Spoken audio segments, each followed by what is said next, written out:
On est parti, round number 1 de Zotac number 3, la team de Daichi et YOLO Team à gauche, la team Wild Legend que l'on connaît pour ses nombreuses teams sur différents jeux, soit du StarCraft 2, du WoW, enfin j'en passe et des meilleurs. Team un peu plus compétente, les deux équipes seront à la Gamer Assembly. En tout cas, ici ça va friter. Alors en général, ce qu'on a vu hier avec les Mad Corps, c'est qu'on a le combo, on fait du 1-1-3. En général, quand on a le hammer, on vient pusher avec le hammer. Il y avait la version où quand on n'a pas hammer, on a Zagara, on push avec la Zagara, qu'en général on laisse sur une lane. Là, effectivement, la Zagara elle push tranquillement sa lane, le Uther qui est tout seul au bot, et on a un combo assez classique. On a entre guillemets le tank qui cap. Alors quand on n'a pas Stitch, on se contente d'un Diablo ou d'un ETC, et le support pour tenir un maximum, et on essaie de pusher à 3 et ça empêche de dépush. De l'autre côté on est avec l'autre trio gagnant, le combo Stitch, Tyrande, après on met ce qu'on veut, hein. On peut rajouter un Uther avec son Holy Hammer, on peut amener comme ici une Vala pour lâcher le burst. Et le but on pousse. Un 3 look. Tyrande qui a raté le Lunar Flare parce qu'on a eu un bon petit Z. On est parti en monture du côté de chez Diddy. C'est quoi son pseudo? Il bouge trop vite là, j'arrive pas à voir, c'est pas assez fluide. Le pseudo, on va l'appeler Didi, hein. Ouais. Tir multiple du côté de chez Vala. On n'a pas pris la marque en cooldown, mais plutôt la traversée de la chouette entre les héros qui sur cette carte est quand même beaucoup plus stylé. Ça permet d'embrocher tout le monde sur le spawn du tribute. Le bribe, le stack, le petit dévore. On est sur du grand classique de l'autre côté. On a stack classique aussi. On a la régénération pour la Zagara qui a balancé du creep à tir larigot. On a les stacks, on a le 10%. Là on est sur aucune surprise pour l'instant sur les builds.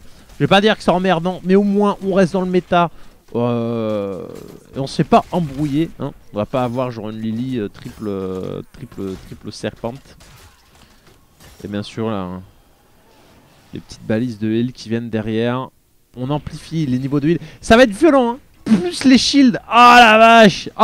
Le Stitch, comment il va faire entre le petit dévore, la balise de heal, le double shield, le support ici, le shield déjà de base qui a petit pépère, enfin plus le support, bref, faire tomber le Stitch, ça va être dur. C'est comme, ça va être pire que d'avoir un regard dans la team. Premier tribute, en général on essaie de pousser un maximum avec hammer, mais là on se rend compte que l'hammer est côté premier tribute et ça va être relou. C'est pas comme si le hammer il allait pusher à l'autre bout sur la line infinie. Alors que le Brightwing qui joue le décal, hein, qui joue le split push, normal il peut TP au dernier moment si vraiment il a besoin. Là il pousse, hein, c'est pas comme si le piaf il allait faire mal. Mais bon, c'est toujours ça de prix, c'est pas un montant de XP, on voit qu'ils prennent le lead. Malgré le fait qu'il y ait 0 kill, les YOLO Team, ils sont en train de gérer le poulet. Ça gère du poulet. Ouais, par contre là ça commence à être assez serré avec le hammer qui se met au milieu. La Vala qui commence à ne plus avoir assez d'énergie, donc pour spammer les tirs multiples ça va être relou et empêcher le décap. On n'a pas un easy Tassadar Storm dans les environs. Si voilà il arrive, il va donner un bon coup de main. Le Brightwing qui veut toujours pas décal, hein. Ouais, on est sur du Daichi style. Il a toujours dit que le premier tribute lui n'aime pas le capturer. Et on le sent ici avec le Brightwing qui reste à l'autre bout de la map. H24 Daichi avec sa Tyrande. Voilà le décap H24. Et le niveau d'avance qui est pris, c'est complètement fumé. Donc le hammer qui a pas réussi à pusher parce qu'on avait le combo avec Stitch, le Stitch Tyrande Vala. Et le décal split, hein. Yog qui devait récupérer des points de vie, ne pouvait plus empêcher le décap, c'est pas grave, il décale sur la ligne du mid. Le Brightwing qui a suffisamment de stack, donc il va nous faire un petit bribe. Et là c'est complètement pété. Là on a un outplay total. Le bribe, le Brightwing en split push pour gagner de l'XP, qui en plus fait monter ses stacks, permet d'avoir un bribe. Et tout ça pour un tribute. Un niveau d'avance et un corps de easy pour un tribute. C'est juste complètement fou. Là on sent peut-être l'écart de niveau de jeu. Alors on en est qu'en début de partie, on est aussi que sur un BO1. Mais tout de même là les YOLO Team, ils sont assez virulents sur cette game là. Ils pourrissent complètement leurs adversaires. Décale sur le hard pendant qu'on se contente de vite fait push. Enfin on pète une tour, on va sûrement prendre une deuxième. Des chauds qui tirent son mid. Ouais, Tassadar Stitch est bien pour des push, hein. Ça fait quand même du dommage avec le Stitch. Le Tassadar avec sa Storm c'est pété. Pour les talents toujours pas de grosses surprises non plus. Le first tail, stack de heal, le petit reset sur le CD. du shield côté Uther. Là on a typique les games de base où si vous savez pas quoi faire comme build avec vos héros pour du vrai team play, regardez ce qui se passe ici. On est sur la bonne base quoi.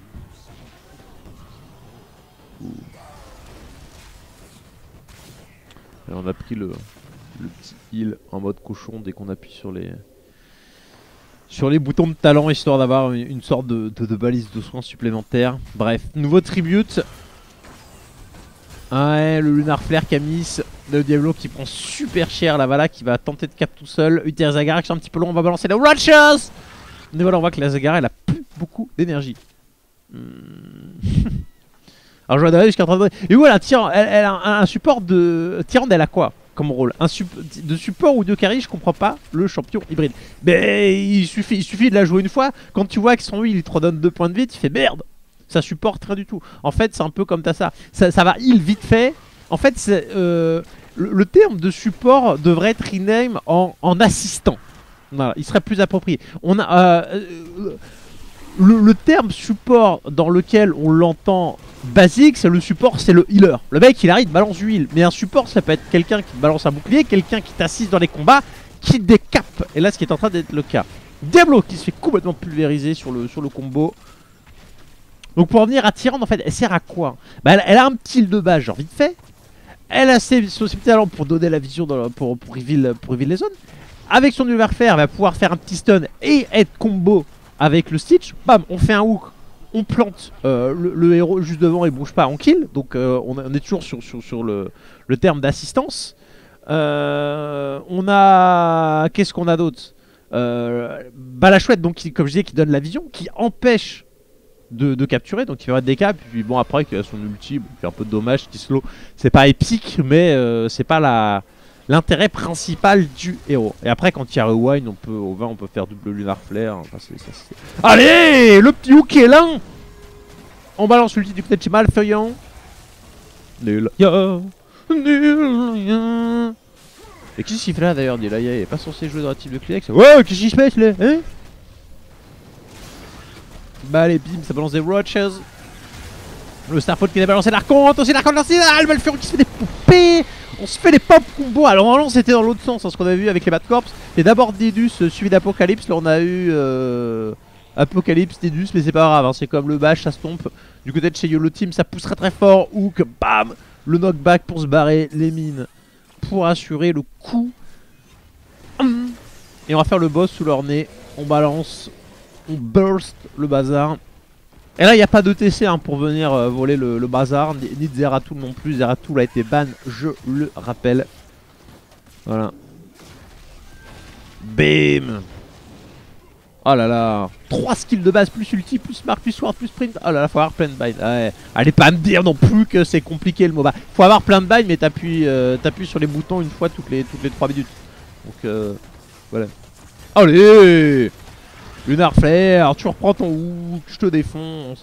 Non là c'est le stomp, hein. Depuis le début de la partie on sent qu'il y en a une qui est clairement au-dessus de l'autre. La curse qui va arriver pendant que le boss est en train de pousser, donc aucun moyen de contest avec 2 morts. On va faire le hard pour donner un petit coup de main. C'est dur. Tune qui pense qu'au pognon. Matérialiste. Est-ce qu'on va avoir les 10 gold la semaine prochaine? Oui, normalement c'est annoncé. Sauf s'ils font les vieux rats pour qu'on achète Tyrande avec la carte bancaire, en théorie. En théorie, on est bon. Hein. Et Barney qui va la ramener, tellement un scandale. Mais de toute façon, tout est scandaleux pour Barney. À l'exception... Enfin, lui il ne vit que pour les héros de merde. Il ne vit que pour Murky et Abatture. Comprenez-le bien. Ouais, tellement un scandale, triple support. Je suis pas sûr que ce soit forcément. Est-ce que c'est vraiment ça qui a fait la. Ils ont bien mix quoi. Il y a eu le Brightwing qui était en dépush, on aurait pu avoir Fastlane à la place. On avait surtout le combo Stitch Tyrande qui est assez sexy. Et surtout la vision de jeu qui était express. Là où en face on est plus sur le combo des ultis. Et ça n'a pas réussi à être placé en partie dû au fait qu'ils avaient les niveaux de retard. Non, c'est bien. C'est game plutôt sympa du côté de chez Daisho. En Blinkkill du côté... alors ça c'est le nom à la con. Blinkkill c'est le nom qu'on... Wow. Attention, il y a le petit dévore là. Non, il n'y a pas d'apocalypse en fait. Si, c'est passé. Avec la Vala qui lance le strafe. On a la petite bille lancée du côté de chez Yogg. Bon, un peu dans le vent, on s'en fout parce que tout le monde court, tout le monde tente de se barrer. Diablo qui vient ramener sa fraise. Grosse fraise, hein, le Diablo quand même. Uther qui se fait des caps. Apocalypse complètement raté. Voilà, bah, en fait, ce talent est complètement bidon quand tout le monde bouge. Oh là là, Zagara qui se fait route par le boss. Alors Apocalypse c'est extrêmement puissant, mais c'est un cooldown. Mais de merde, 120 secondes. Il est où l'Apocalypse? Il est là, 120 secondes. Donc on a quand même le petit Battle Momentum qui permet de réduire la catastrophe. Et voilà, s'il n'y a pas, comme on avait vu, je reviens toujours au Mad Corse, mais c'était l'exemple qu'on a vu et on a pas longtemps qu'on casse, donc on n'a pas pu en avoir tant que ça. Tant qu'il n'y a pas un petit Uther qui vient vous balancer son petit Divine Storm, ou qu'il n'y a pas Zagara qui vient vous cramer avec le Didus, allez les mecs ils bougent hein. Donc le seul autre intérêt réel de Diablo c'est de calmer les ultis à charge type Nazibar. Là on n'a pas de Nazibar donc on peut se dire il sert à rien, mais en même il faut en revenir au pic où si il n'avait pas pris Diablo et il s'était orienté plutôt sur un ETC, et ben il se serait fait fumer par un pic de Nazibo en face parce qu'il n'aurait rien eu de décembre pour cancel son ulti. Bref, là on a Tyrant avec qui s'est chopé, mais voilà. Oh là. Hogarth qui répond avec un ulti, Divine Storm balancé, Yoki back mais qui ne crèvera pas, le petit ok on crève du côté de chez Stitchulin. Deisho qui a balancé le Starfall, Météore. Ouais c'est quasiment le même que sur Warcraft 3 hein. À la différence près que celui-là il slow. Oh là là là là, Dead Stomp. Stitch qui meurt quand même. 12 kills face à 1. Ah, et ça fait tâche quand même. Hein. Barney, surtout avec Luizel qui n'a pas besoin de cibler ses heals. Ouais. Bah, ça, il n'a pas besoin de cibler ses heals. Plus avec ce petit talent là, bah, dès que vous appuyez sur un bouton, quel que soit le bouton, ça va faire un petit heal supplémentaire. C'est sympa, c'est stylé. Mais après, ça fait pas un heal de puissance comme un Rehgar peut cramer avec son ulti. Donc c'est un style différent. Rehgar, ça va être plus sexy par exemple avec un Illidan. Où l'Illidan il rentre dans le tas, il est quasiment mort. On crame un métamorphe pour ressortir à un autre endroit et là, pop, Rehgar il balance l'ulti et c'est reparti pour un tour. Tourner manège. Donc c'est pour ça qu'il faut quand même avoir de l'autre assistance avec une petite balise de soins, qui est un Tyrant qui peut heal aussi, et qu'on a quand même l'Amplifying Healing. Parce que c'est un bon support, mais ça ne suffit pas quand il y a un gros burst, on va dire. Mais bon, il y a toujours le Blink Heal, mais ça heal pas des masses non plus. Après, on a 3 voire 4 charges au niveau 20. On est sur... voilà. Bon. Gather Tribute. Allez, ça va être dur. Hein. Avec le boss juste à côté, 19 face à 16. Catastrophique. Non, non, non. Bah, le Ferrucci n'a pas besoin de cible heal pour au niveau 3. Oui, oui. Bon. C'est une autre histoire. Allez, le hook, slam, polymorphe. L'Apocalypse et Divine Cloud. Oh là là, il était tellement parfait. Oh là, mais dommage, il n'y aurait pas eu les niveaux d'écart. Oh, c'était fini, c'était terminé. Il a bouffé les 5. Uther était mort, mais le passif fait qu'il peut balancer l'ulti. Diablo qui envoie la patate. Waouh, je pense que là, ils ont eu super chaud. Alors, on a peut-être un... Est-ce qu'on peut avoir un début de comeback? On va avoir un boss. On a quand même un tribute supplémentaire qui est récupéré. Que 2 kills, c'est genre le miracle. Hein. Oh là là. Oh là là là là là là. Ah non mais là c'était n'importe quoi. Hein. Ah c'est le truc qui est censé jamais arriver. Hein. Ah là ils se sentaient plus les YOLO team, ils étaient en mode compact là. Oh on aurait dit tu sais, quand vous allez acheter les gâteaux apéro, les petites cacahuètes mises sous vide là, où il y a le plastique complètement collé aux petites cacahuètes. C'était la même là, tout était compact. Ils se sont fait resserrer au maximum. Non, c'était complètement infâme. Infâme. Bon, 19 contre 17, c'est quand même toujours dur. Hein. Faut le savoir. 19-18, ça récupère un peu de terrain. Il ralentit jusqu'au 20. Et on sent que... Enfin là, ça sera la merde de laisser un curse, mais ça sera la merde aussi de prendre un fight sans forcément avoir le niveau 20. Même si ça leur fait toujours un niveau d'avance. D'ailleurs,